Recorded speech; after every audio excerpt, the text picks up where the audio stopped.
Welcome back to the Engine Mounting Factory, where today we're going to pull this engine out for the 90th time.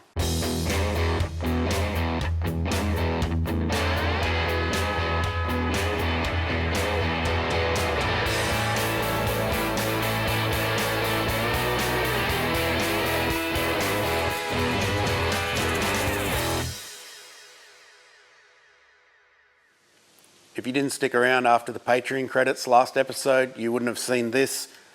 You've probably seen this previously, but we've got these for sale on the store now. We've finally got our Holly top to check fitment. We've made multiple changes and everything's sweet now, so you can buy these if you're a 1UZ fiend.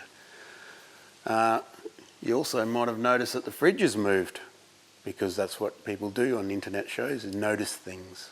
What about hats and t-shirts? Oh yeah, you can buy hats and stuff at our store as well. And hoodies, pre-order hoodies. All that stuff, what he said. But the more exciting things are the fridge has moved because the lathe's moved and the sink's cut in half, and I've got all this new machinery and equipment. Why did we get all this new stuff? Because you're crazy and spent all the money.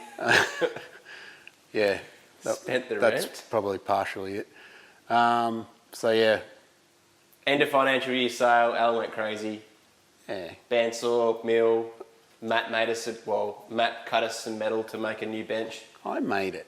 He just cut out the metal. That's what I said, Matt cut the metal and made an elaborate design and emailed me an elaborate design, and then I didn't know how to... No, he made up this sweet PDF, it was I great. didn't know how to read it. I'm like, couldn't you just draw it on the back of a napkin or something? Anyway, it's all looking good. It's taken us a couple of weeks to do all this. It's actually crazy how hard it is. Yeah, there's so much work trying to fit everything in because we're sort of limited on space, but yeah, we've got some new gear and it's pretty sweet. I've been using some of the stuff like the mill and the cutter and the hand finger cutter off for a bar bender. They even gave me 2 free hats for being a good customer. So shout out to Machinery House. What about the engine, bro? It's still in there. It hasn't collapsed on its mounts. And what's happening today? That means we're going to pull it back out again because that's pretty much what we do. Crossmember reinforcement. Apparently I'm going to paint some stuff. Yeah. We got to fix up the engine bay. You got bushes and stuff for the crossmember? Replace all the bushes and steering rack bits in the crossmember. It's got a whole bunch of, like the whole front suspension is the crossmember. Sweet. So we'll do all that. Paint the crossmember after we fix it. And paint the engine bay, and then put it back in, and then move on to the shiny stuff that everyone's waiting for.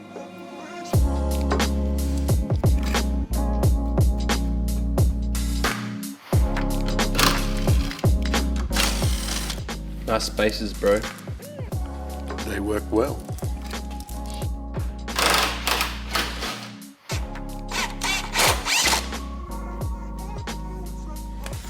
Is it Batman and Robin that they used to use the word criminy? Oh, I don't know. I'm sure it was Robin. Oh, I don't know what Just you're can't about, dude. Get that bloody word out of my head. Criminy. Crimini's Batman.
With the crossmember removed, Al begins dismantling the suspension components, starting with the caster rods, followed by the upper and lower control arms.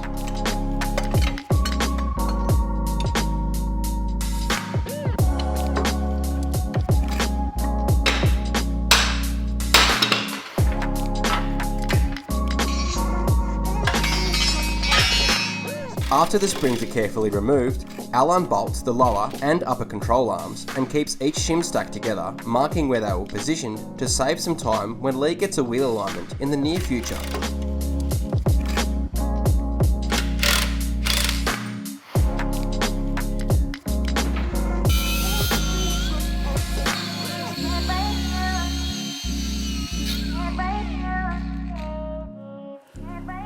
Skids. That's the most skid you've ever done in the shed. On your Wendy.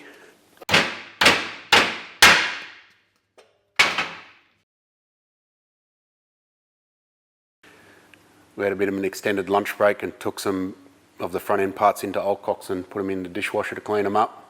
They're absolutely covered in schmutz, which is pretty standard for an old car like this with greasable ball joints and overzealous service people. Everything except this, which obviously won't fit. I had to manually clean that with scrapers and gurneys and all manner of other methods because Lee wouldn't come and do it. Jerk.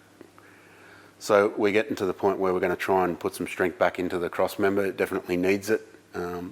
It probably wasn't that great in the first place because most of these spot welds along here, they'd never actually stuck to the opposite side of the cross member anyway.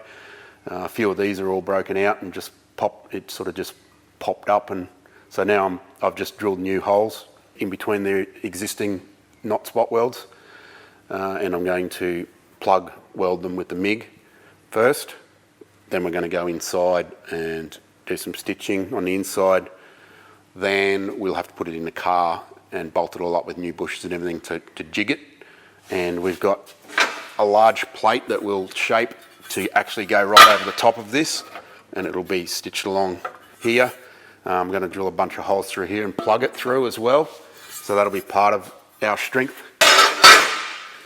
Then we're going to do some strengthening on the inside with some sort of triangular shaped bits inside here, and then this bit of 10mm bar that'll go right across and then also be stitched along. These I thought came off. I don't know whether they're supposed to come off or not.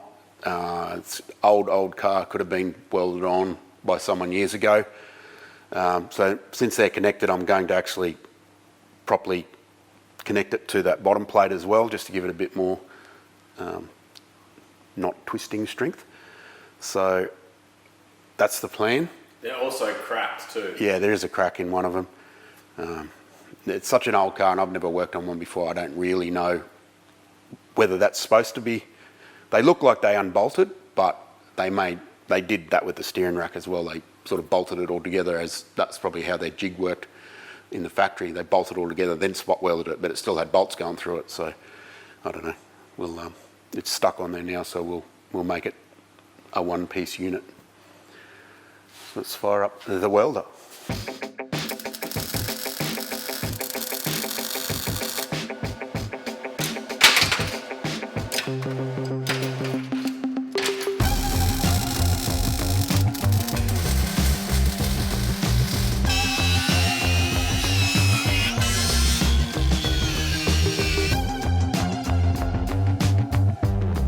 New tools for the win.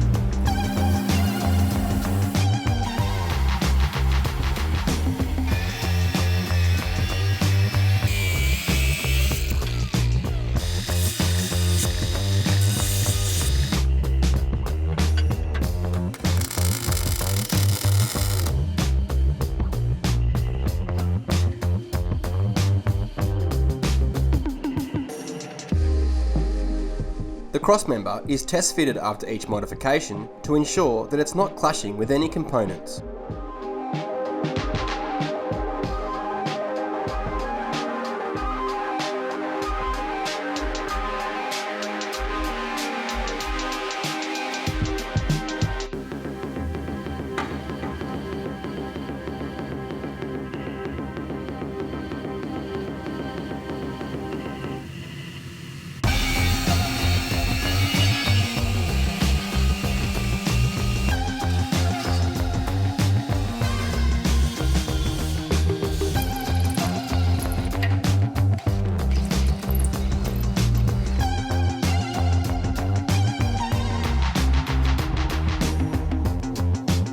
New bushes are fitted to the crossmember before it's temporarily bolted back onto the car so that major welding can be done without warping or distorting the shape of the crossmember.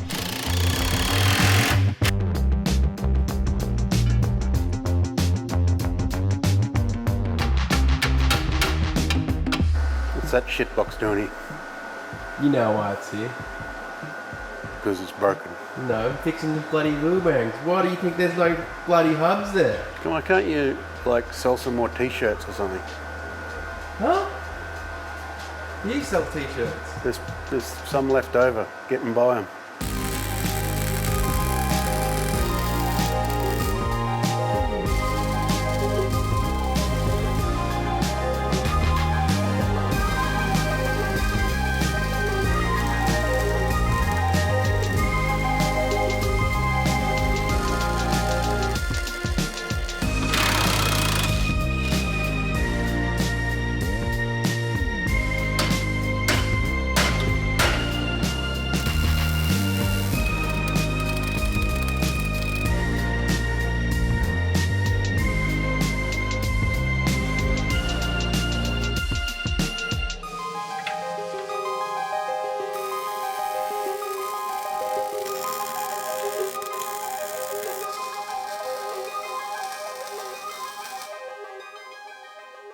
The cross-member modifications are nearly complete.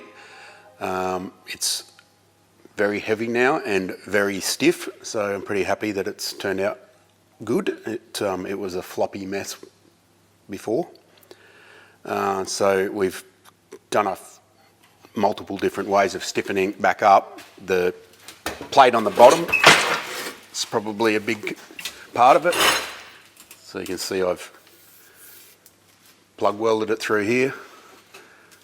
Just stitched it on the front there. There's also plugs down through 3 layers of this, where this is sandwiched on top of each other, right through into that plate.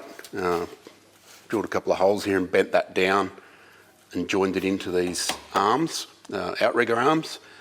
They are welded on. I don't know, like as I said earlier, I don't know whether they're supposed to be welded on or not, but they are. So I've consulted Matt and he said if they're welded on, just continue to weld them on. So I've added a couple of stitches along here, down in here, and that sort of thing. We've put this 10mm by 40, I think it is, flat bar through here. That's also plugged from behind before this plate went on and stitched there. We've joined it into these. That's a crush tube for a bolt that goes through there. It's all joined into that. I've filled in these gaps with some more 10mm thick bar, and we've also put this 3/4 inch bright bar that's been bent on our new bar bender. You just wanted to use all the tools, didn't you? Yeah, shit, yeah. So it's bent, goes up inside here, and you can see I've ground that down now, but there's a plug there and a plug there, and it's stitched all the way along the front, welded underneath as well. So the last thing I'm going to do is just put this cover plate in, just to cover up all the nasty stuff. So that's just a bit of 1.6 zinc plate that I've cut out with my mint new shear. And we've also got a little pan brake over there, so I've bent it properly instead of bashing shit in the vise like we used to do. But you didn't let me film it, you just did that this morning. That's because you're fiddling around with your own shit. Let's not talk about it. Yeah, let's not talk about it. So yeah, this is just going to go in here. And I will weld it all the way around. There's something we've got to do here. The drain plug is about there, so I'll probably have to cut into that. I might take that whole thing out.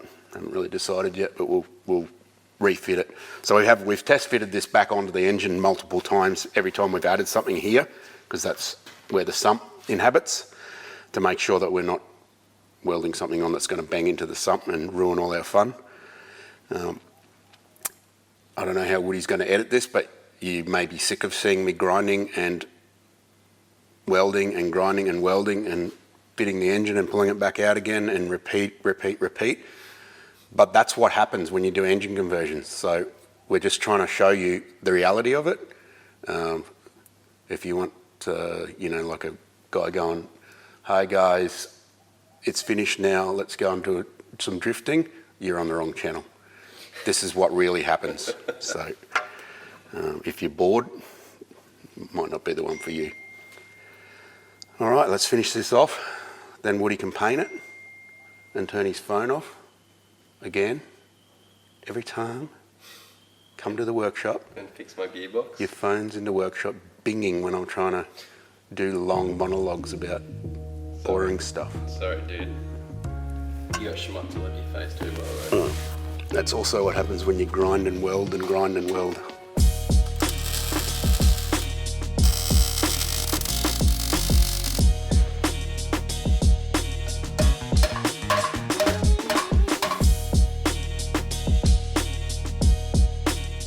With the crossmember modifications finalised, the engine is lifted back onto the stand so that the sump can be resealed back onto the engine.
Genuine Toyota parts are very reliable, but it's always smart to bench test your starter motor before fitting it to an engine, especially if it's mounted in a hard to reach place.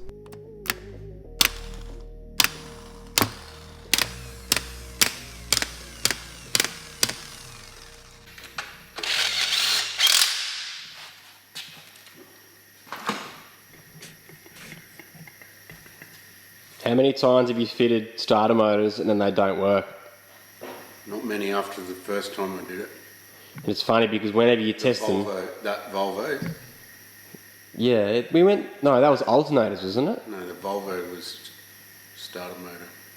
It was actually so seized that nothing would work. I remember putting like 5 alternators in that thing too. That was your car. No, and the Volvo. That's everyone you said that ever started. Yeah, because you just use the alternator that's chilling. No, because Have you got a new alternator for this? the power steering pump leaks into the alternator. Yeah, true. Have you got a new alternator for this? No, because Lee can't afford it.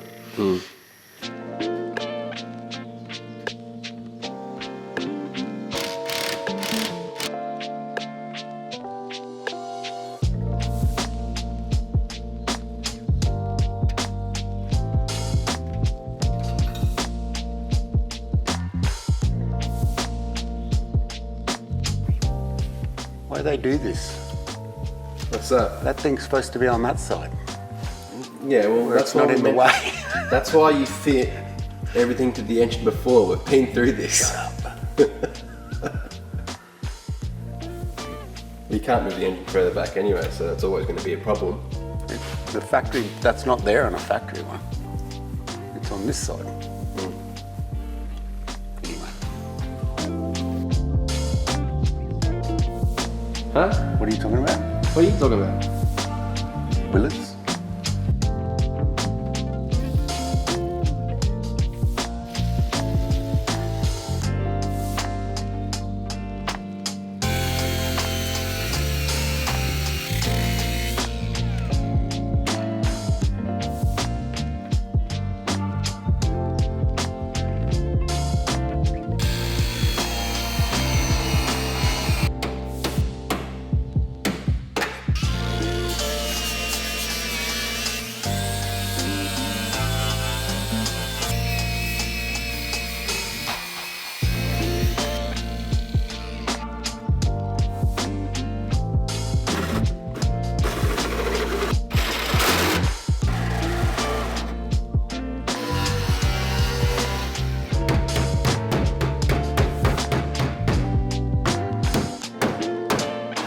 for the day is malleable.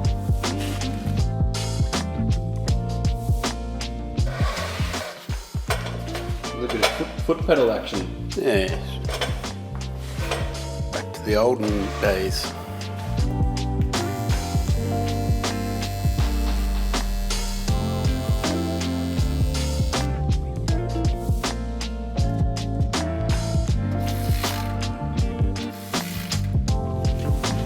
Huzzah!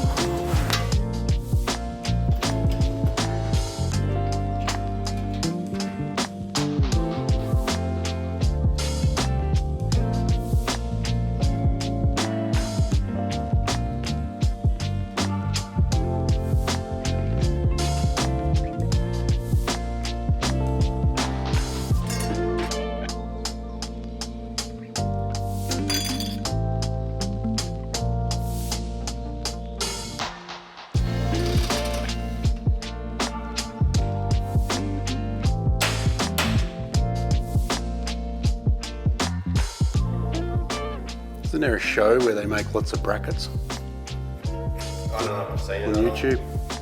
Pretty sure there is.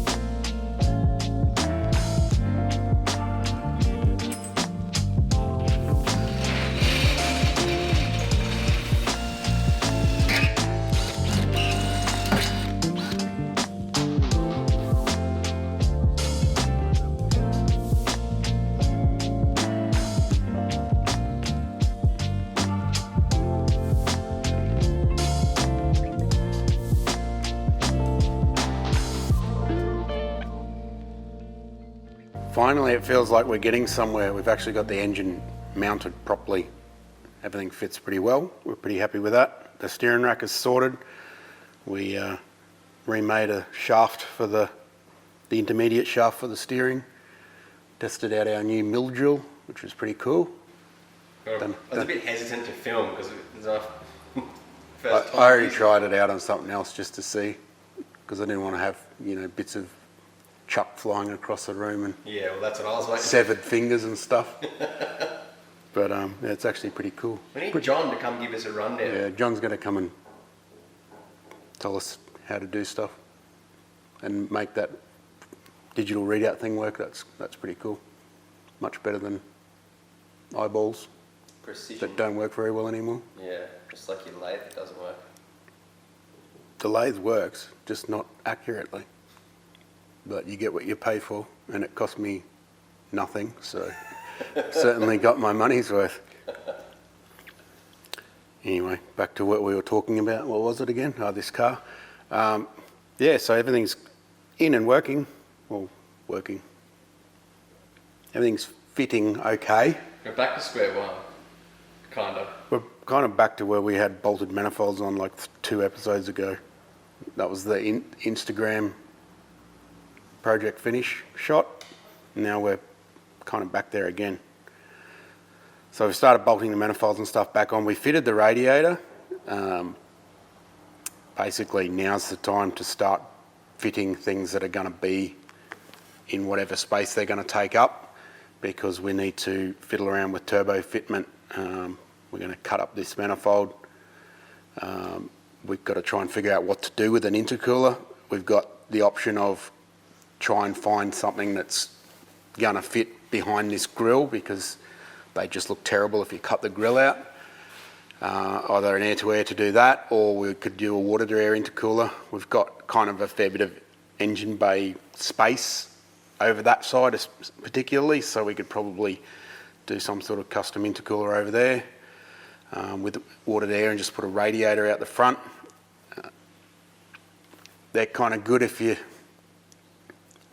can't fit an air-to-air. They are definitely much more expensive. You basically got two cores that you got to buy. You got to buy pumps, lines, all that sort of stuff. It does cost more to do water to air, and it's much more prone to failure and also can be prone to not working properly at all if you don't set it up right. So I'd always suggest to go to air intercooler.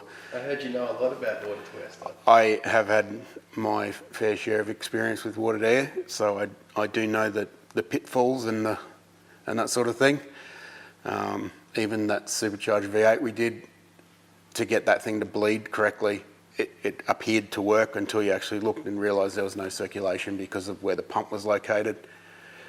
So there's a lot of things that you need to get right for it to work. So air to air, all you got to do is put it in the airstream and it will probably work pretty well. Most of them are way bigger than they need to be anyway. So we'll consider our options with that. Kind of going to look weird if we put an intercooler in the engine bay, but I don't know. If that's what we've got to do, that's what we'll do. It's custom made after all, so. There's been a few suggestions about, actually I had an email from a guy who sent us a few photos about using Of an LC grill, yeah. but The only problem is the only LC grills we've found were like a couple of $1,000 second hand, which is just a tad unreasonable, I would have thought. So, if you've got an LC grill, and you want to fling it our way, but it did require actually a lot of like cutting and shortening and stuff because the front end is actually quite a bit different. as we've found out. We're learning all the time, always learning. What else are we going to do? Well, you're just speaking of cutting and changing, you've got to chop the manifold off. Yeah, so we're going to lop it off here. We've pen marked it already. And once I do that and cut this up a bit, then we can sort of consider our options. What? Nothing. Hoodies, bro. Oh. You can't get allied hoodies on pre-order this time. We're only doing one type because it was a huge job trying to sort all the sizes and have two different styles at the same time last time, so we're just going to do them one at a time. They are pre-order. Keyword. You have to order it now, otherwise there isn't any, so please do. We're having an initial batch because we figured we'll probably sell some, so some people that get in really early on it will probably get theirs quite soon. So get onto it and buy some dad caps and woody flat brimmers. There's a photo of me on the wall over there wearing a curved cap with my ears tucked in. That's because your head's so small. The caps don't reach my ears.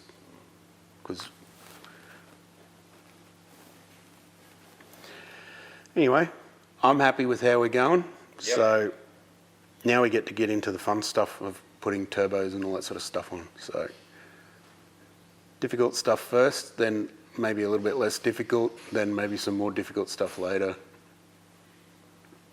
That's how it goes. This is the job. So thanks for coming along with us. Thanks for watching. See you next week.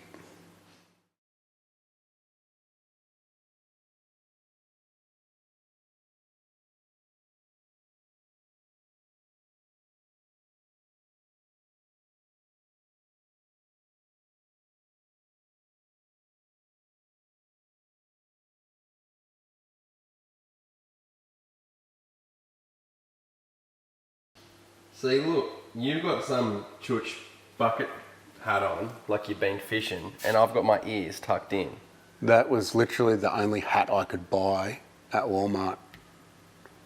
Thanks for that. How good's that poster, Benny? Thanks, What town was bro. that? That. Atlanta Dragway, whatever that was, which is nowhere near Atlanta. Was that Atlanta? Yeah. Yeah. That was. I rocked that I bucket. wonder if there's anyone watching this that spots themselves in the background. Also, There's me. pretty sure that you dropped it and broke it. You dropped it and Thanks, broke it. Benny. Just like you dropped our YouTube plug and put a ding in it. I did not. There's a ding It's in at your house. How can I Yeah, not put a because ding I in? got it after you dropped it. I didn't drop it at all. It really does. Let's like recap on life as we know it since we've known each other. Who is more likely to have dropped that thing? Seriously. Like, I'm surprised that whatever you're touching right now hasn't broken. My knee. Serious? Jiminy Jillikers. That's what it was. No, it's criminy as well. Unless it was another show. But I would totally be Batman and you can be Robin. Is that because I just licked a battery or what? Because you're a chut. And Robin was a chut. You're a jerk. Just telling it like it is, bro. Maybe you wouldn't be Robin, you'd be my, like, Batman's, like, butler guy that he had. What was his name? I'm Batman, you're the butler. I'm Batman. No, you're not. Where did this come from, dude?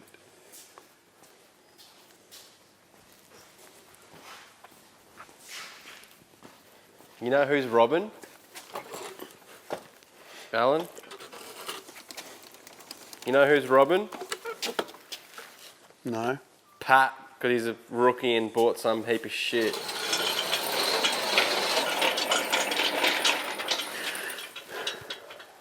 None of your brothers have got eyes, have they? Whose patrol's that? Some chutch. Who wakes up in the morning and goes, I might buy an aging Pajero with really dodgy mods? I know, your brothers. Where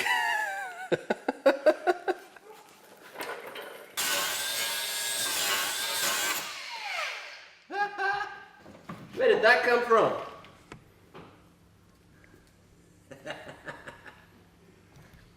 Must have been up here, I think, underneath the rad. Support. Anya, Oh, you can see what the clean it up, fool. Huntsman's, bro. Yeah, dead ones. They're food. Sign says, stay away, fools, because love rules. At the Love Shack. You can't see what's happening here, but Woody's behind the camera here licking a battery. I'm testing the voltage.